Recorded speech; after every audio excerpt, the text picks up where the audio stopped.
another job done, boss. Another man killed. And then I'll hear them out what they have to say in the stadium. So they keep talking about it. I keep hearing Vegas, but we'll see. I'll give it one last push. See can I get that stadium? But I'll do it anywhere.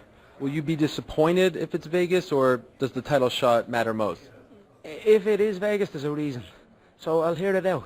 I'll hear it out where it is. But Vegas, Vegas as well, Ariel. The belt is the belt. The stadium will happen. You know what I mean? My visions might be a little bit skewed sometimes, but they're not far off. Yeah, I'm getting better at them. Well, I gotta say you've been pretty good. Give us the prediction now. You versus Jose Aldo. How do you beat him? I definitely knock him out. Before looking at him, I'd give it the 4-minute mark. Now I give it the 2-minute mark with Dennis, and I gave 2 rounds. Maybe it'll be the 4 round. I don't know. I feel like I'll break him. See the size of him. He's a tiny little thing. He reminds me of Diego Brandao. They're all a little small.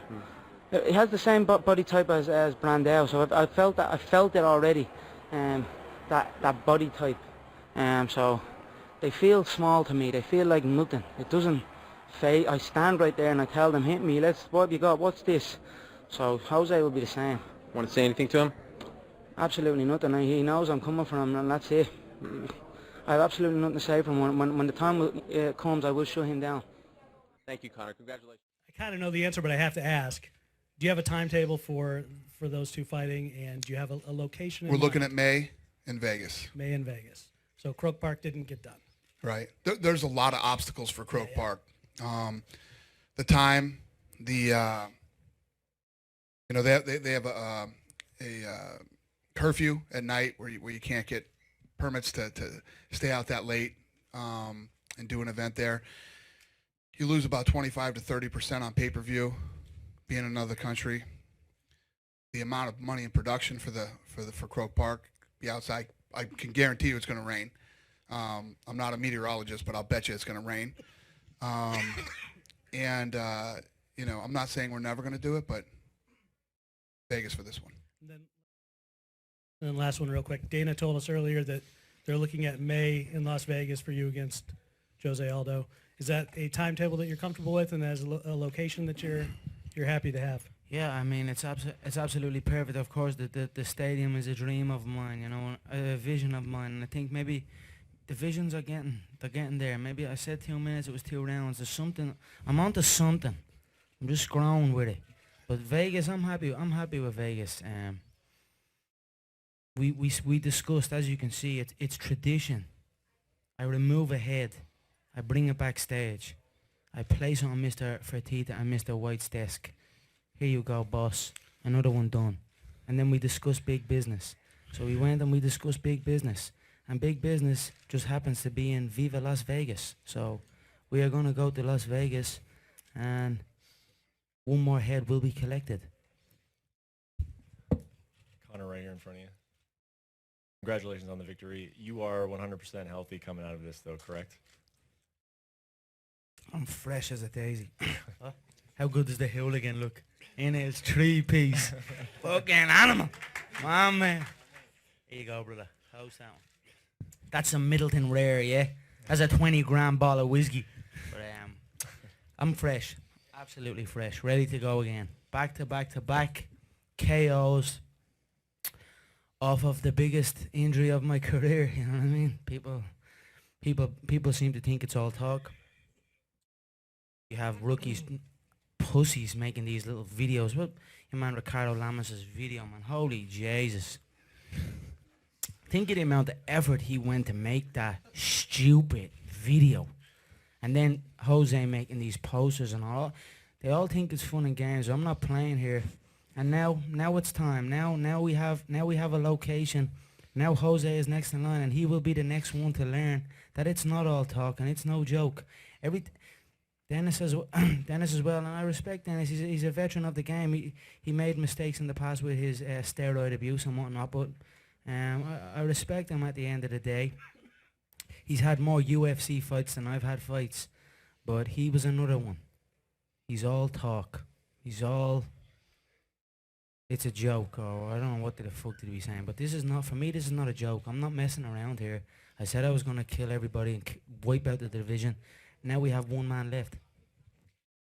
I mean, your decision to jump over the cage and go directly to Aldo, can you kind of talk about what makes you do that and what you're thinking when you do something like that? I don't know. I just seen his little skinny Brazilian head, and I knew they flew him over there, and I was like, "What's he sitting there front row?" And I dived over, and they thought I was going to see me girlfriend or hug me girlfriend. I thought they must have thought I was a romantic, but I was going to kill that little Brazilian.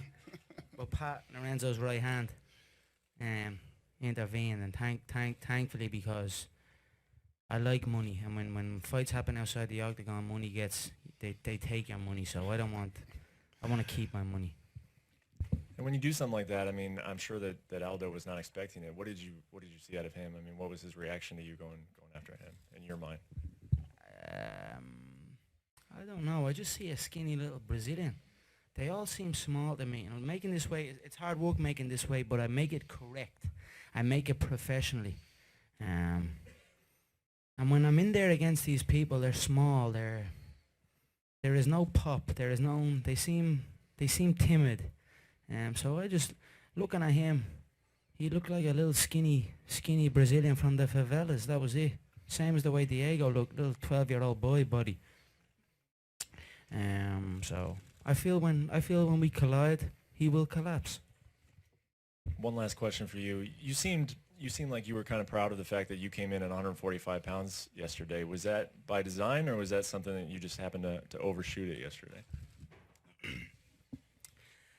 I knew it was the championship was on the line here. I knew I was #1 contender. I did not want to make 146 because 146 you're a pound over.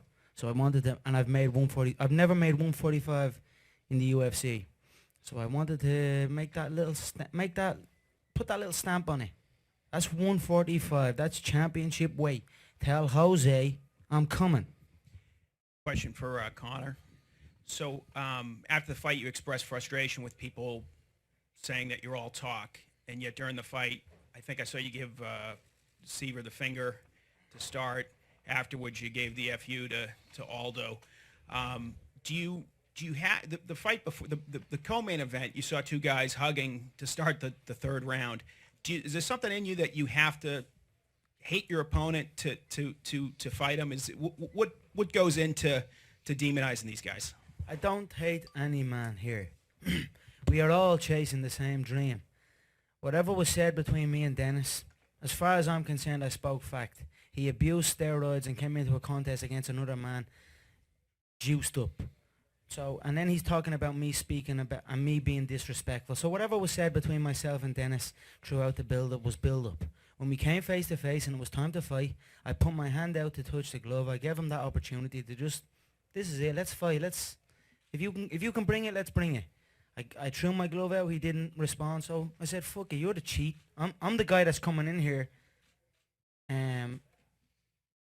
prepared and ready through my own body." You know what I mean? I never done something like that. You know what I mean? and then the Lamas video, that stupid video. I swear I can't even get over that video. It was the most ridiculous thing I've ever seen in my life. I looked down into the crowd. I seen 40 chins. And then I climbed up them 40 chins, and it was Ricardo Lamas. So I gave him the finger as well. So I seen him in the hotel with a big box of pizza. Now I'm talking about 22-inch pizza, and on top of the 22-inch pizza was a big can of Pepsi or Coke. Who we signed by? Coke or Pepsi? If we're not signed by nobody, cola, soda. You know what I'm saying? He's a big fat mess making stupid videos. Get in the gym and perform impressive and climb up that ladder. You fought like a pussy when you fought Jose. So he's a pussy. And then I'm looking out into the crowd. And I seen Jose with my face on a Joker poster or something like that. I don't know what that was about. They all think it's fun and games. I'm not playing here. I'm not playing. The only thing that stopped me from smacking Jose and stiffening him up in the crowd was the money. Because I love the money.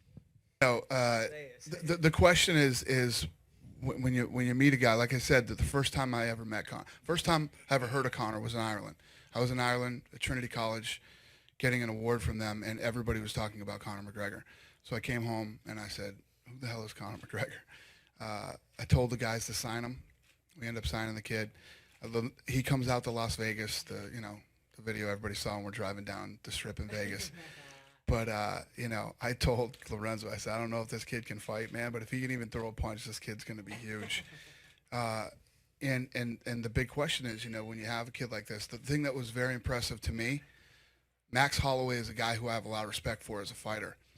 And the way Conor fight him and the way Conor beat him with a blown ACL, and then he comes in here 100% healthy, and look at the things he's able to do.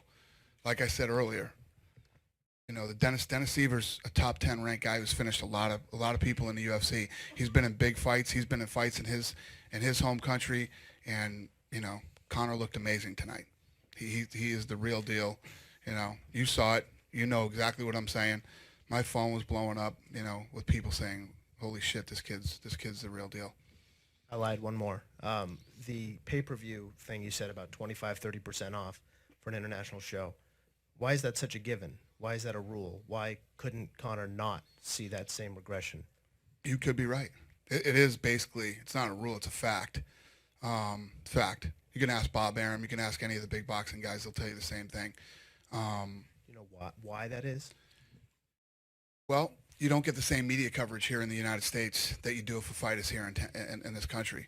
For whatever reason that is, you don't get the, you're not going to have ESPN there covering it. They're not going to set up a booth over there, and you're just not going to get the same media coverage. I think that's the biggest reason. 90,000. It holds 90,000. I think it's actually 93. You've got, plus you could get up to 100,000 people. That's a huge field. Couldn't you make up some of the what you lose on pay-per-views in just terms of sheer attendance alone? So with 91,000 people there, you actually do a bigger gate in Vegas. Really? Yeah. Why? Probably $2 million more. Why is that? Because when you do when you're in a stadium that big, the production costs. We got to put up big screens. We definitely got to build something over the octagon because it will rain. That's a fact too. I'm not a meteorologist, but I'll tell you this: it will rain there. And there's a lot of things you have to do in an arena like that you wouldn't do in Vegas. Just wondering, Conor, since you've mentioned it a few times, are you getting tired of the media? Are you tired of talking to us?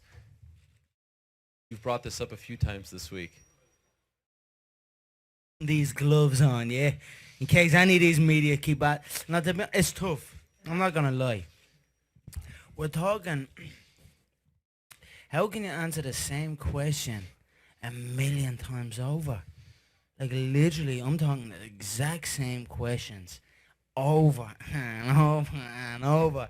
Eventually become a robot. But we sell out the TD Garden. I can't wait to hear the gate. How much was the gate? It was 1.34. What? 1 point what? 3.4. That's a lot of money. And then I can't wait to hear them Fox Sports 1 numbers. Again, that NFL game was on. I understand why it is done. We got to do it. But you're damn right it's tough. And I mean, it's tough cutting weight. Give me food. Give me food and give me a bit of sleep. And I'll talk to anyone. But take away the food, limit the sleep, up the training, and ask me the same question 50 million times over. You're damn right it's tough. You're a good guy, Ariel. You ask deeper questions, you know what I mean? So you're cool in my book. But there is a lot that I feel like, for instance, in the Boston build-up, I done like morning shows, and then I done brunch shows, and then I done breakfast shows, and then I done lunch shows, and then I done afternoon shows, and I done so many shows, and I'm looking at these the camera is a weird thing. You put a camera in front of someone, they act differently, they speak differently, it's weird. But I'm looking at these people asking me these questions, and I just know that they don't give a shit what they are asking me, and I don't care what I'm telling them either, but we are just in this little bubble that we must do this. It's like it's a weird little thing, when I'm looking at some guy that walks on a 7. We got to wrap this up before the whiskey kicks in here. What question do you have? You already interviewed him outside and asked him 50 questions. What do you got next? 2 things I didn't ask him. What's your prediction for pay-per-views against Aldo? What was Jones calling me, a 750? looking at John, I certainly feel we will break the Jones Cormier. This is the beginning of the McGregor era, and the McGregor era is a record breaker. I've been breaking records since I arrived in all different platforms. Pay-per-view will be no different. The UFC 178 pay-per-view, McGregor versus Poirier, co-main Cowboy versus Alvarez, co-main Mighty Mouse versus Carriazo, done more pay-per-view buys than Aldo Mendez. So I am well aware that McGregor equals money. So that is it. I feel we will break records with this. And then the final one, a big story this week is that the UFC signed the last man to ever defeat you, Joseph Duffy. This has been a big way that people describe him. Last man to they always say that when they say his name. Is this guy sitting up here? Is it the same guy who fought him all those years ago?